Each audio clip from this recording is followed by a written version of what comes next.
Donc nous y voilà. Ici on va essayer de faire un... Déjà c'est mon espace de travail, c'est là où je vais fabriquer les charpentes pour les 2 prochaines constructions.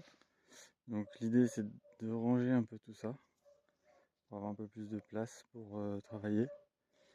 Et donc là j'ai mon plan de travail. Je vais probablement dessiner l'épure quand ça va avoir séché. Je vais d'ailleurs faire comme un petit tunnel pour pouvoir stocker mon bois d'une technique que j'ai vue sur internet, sur des vidéos, avec plusieurs en fait chevrons en fait reliés l'un à l'autre. Et ici j'ai fait un petit défaussé au bout du plan de travail. J'avais souvent des problèmes avec mon ancien chantier là quand j'ai fait la charpente de ce bâtiment là.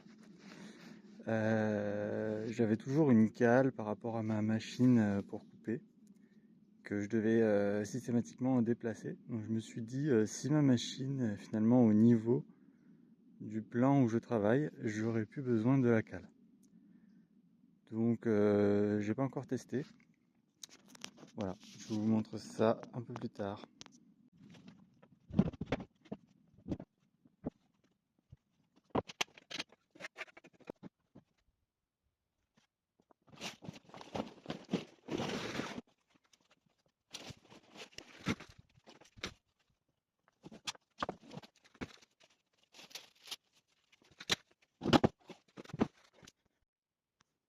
Donc là, je fais des essais en fait, avec des grands bouts de bois. Donc après, je vais les mettre verticaux. Et des plus petits. Donc avec les grands bouts de bois, ça me couvre quasiment 2 mètres de long, une bonne hauteur. Donc je m'étais dit qu'il valait peut-être mieux utiliser des bouts de bois petits pour éviter d'avoir un plat en fait à un moment donné. Mais je me dis que si finalement je décale un peu, je peux arriver à faire en sorte d'avoir pas de plat. Et au contraire d'avoir un petit toit en fait.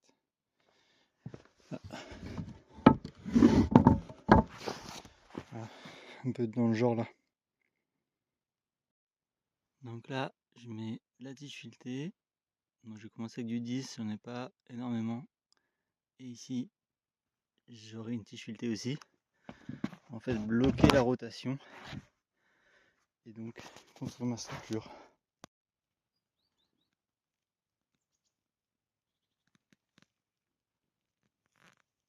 Donc là, j'ai recalé un peu. C'était pas... Peut-être j'aurais souvent à le recaler, je sais pas. Parce qu'ici, c'est un peu boueux. Donc j'ai mis quelques pierres là. Ça va marcher pour aujourd'hui.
Bon bah c'est assez concluant, j'ai rajouté finalement des vis pour verrouiller là ce lien. En fait sinon vous avez vu, ça se replie entièrement à chaque jonction. Et du coup là ça fait presque, on peut imaginer un jour de pluie faire 2-3 bricoles malgré tout en étant à moitié replié. Donc pour l'instant, l'idée fonctionne, c'est-à-dire que je peux avoir mon chantier bâché et le replier quand je travaille. Donc là je vais le mettre de côté, là, je vais essayer de le caler là pour l'instant.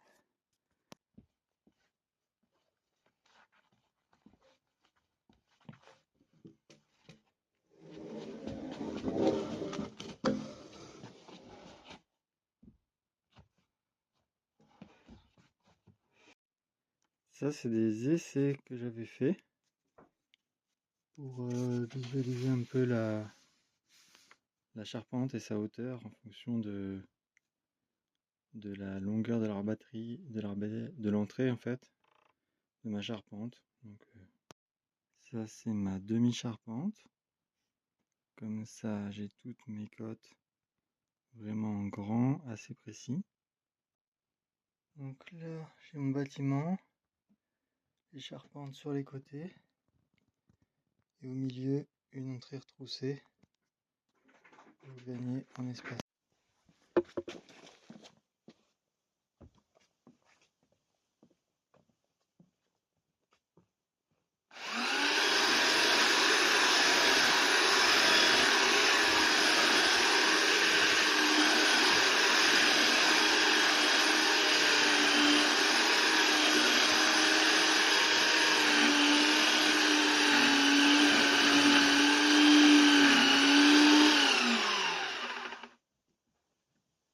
Donc le chantier, je l'ai débâché tout à l'heure déjà, parce que c'était donc trempé, tout simplement. Donc pour que le soleil fasse son œuvre et que ça sèche un peu pour que je puisse poncer. Le bois que j'ai, ça fait 6 ans que je l'ai. Et c'est du douglas, donc comme je disais. Et donc bien stocké, il vit bien. Mais voilà, faut bien le stocker. Donc, comme vous pouvez voir, on témoigne de l'allée. Donc c'est trempé en fait. Comme s'il n'y avait plus presque. Et encore là, il est 11h. Celle-ci, elle est trempée là. Bref, il n'y a pas plu.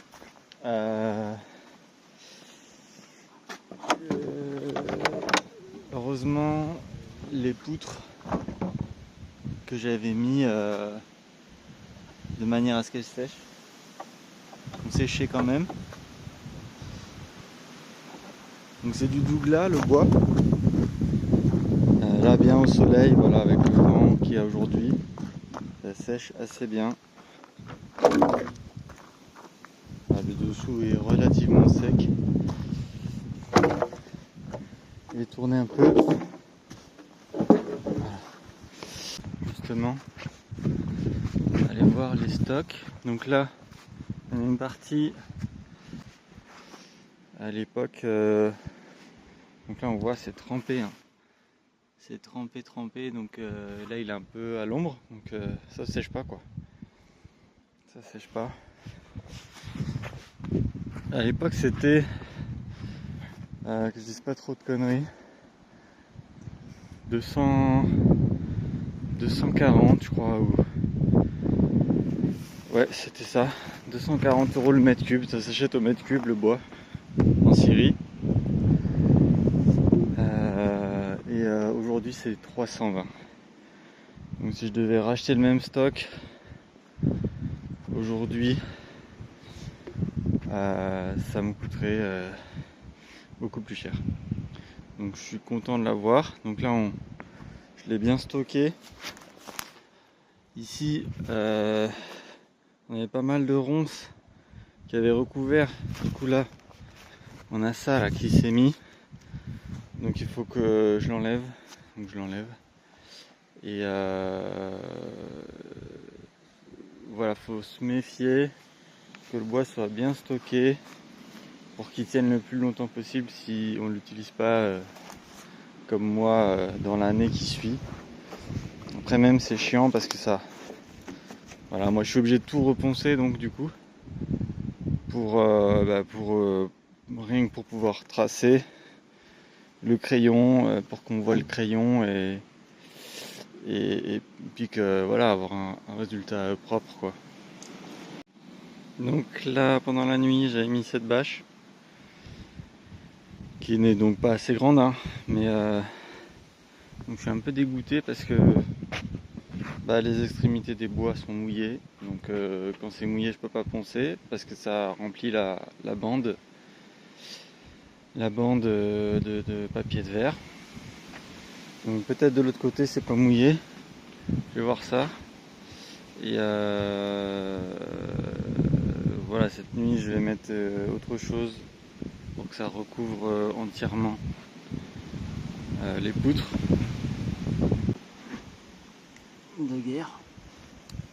Donc parce que ce serait mieux qu'un rabot, peut-être, il y en a qui le feraient avec un rabot. Moi je vais pas acheter un rabot exprès, j'en ai un mais il est tout petit.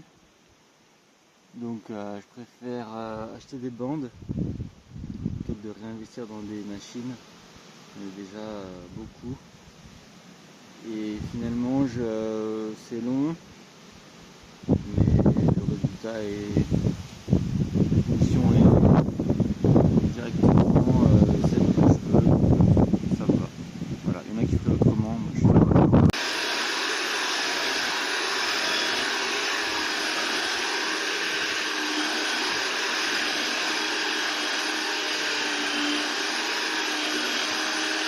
Donc là on voit ce qui se passe quand c'est trop humide, ou des fois quand il y a un peu de sève, ça a tendance à remplir comme ça le papier, et alors après c'est mort, tu peux plus utiliser ton papier, il rabote plus rien. Donc je vais essayer de continuer, peut-être il va débourrer, des fois ça marche, des fois non.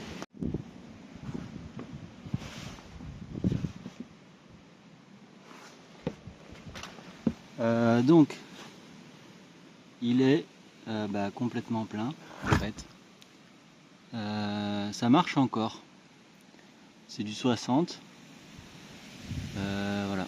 J'ai vu qu'il y en a qui travaillaient sur du carton, de faire fonctionner sur du carton, ça le débourre un peu, j'ai vu ça.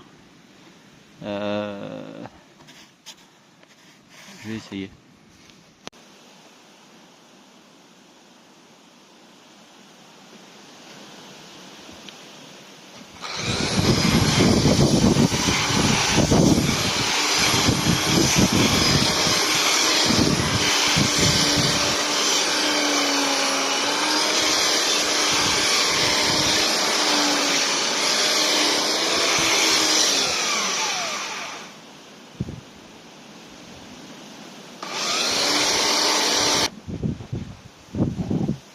Ça fonctionne un peu, pas mal.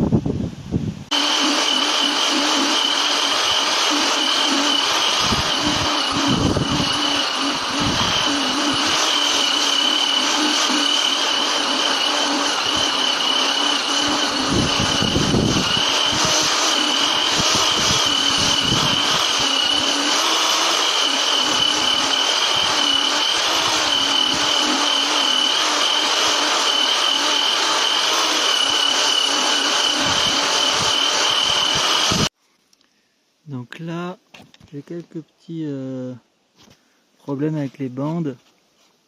Le lien, en fait, pour relier la bande, il s'abîme.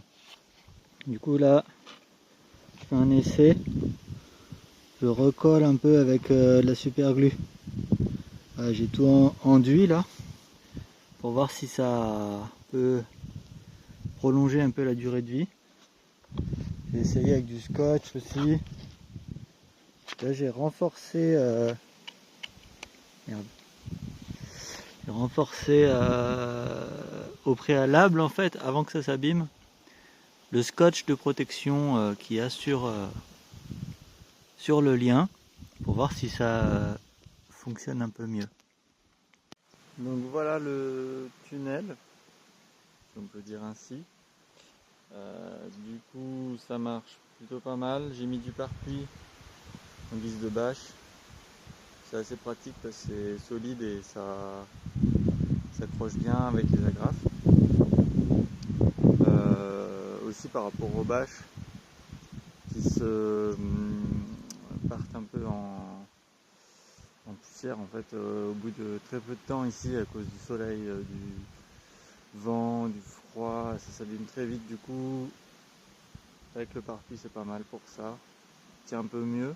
Après c'est un peu du coup gâché parce que ça devrait s'utiliser en sous-toiture, mais c'est pas impossible que je le réutilise si ça s'abîme pas trop.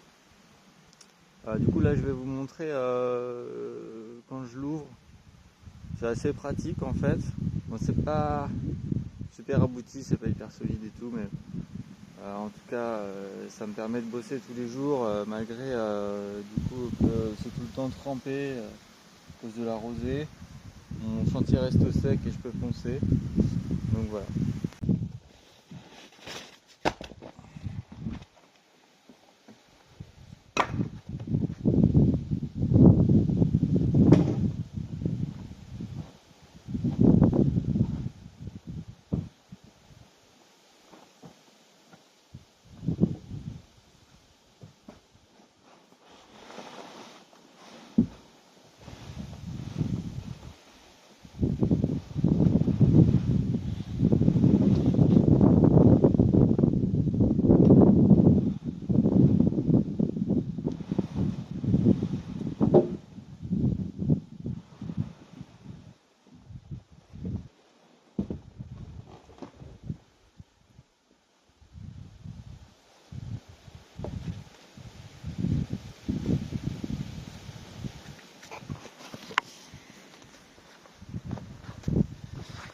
Donc là j'ai commencé à poncer.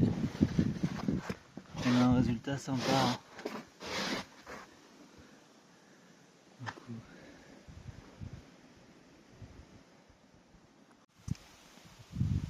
J'espère que cette vidéo vous aura intéressé. Ça permet un peu de montrer ce qu'on fait pendant l'hiver en fait.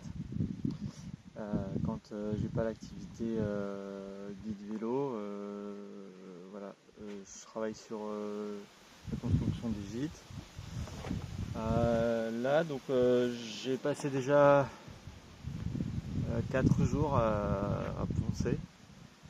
Donc clairement c'est long. Tout est long hein, de toute façon.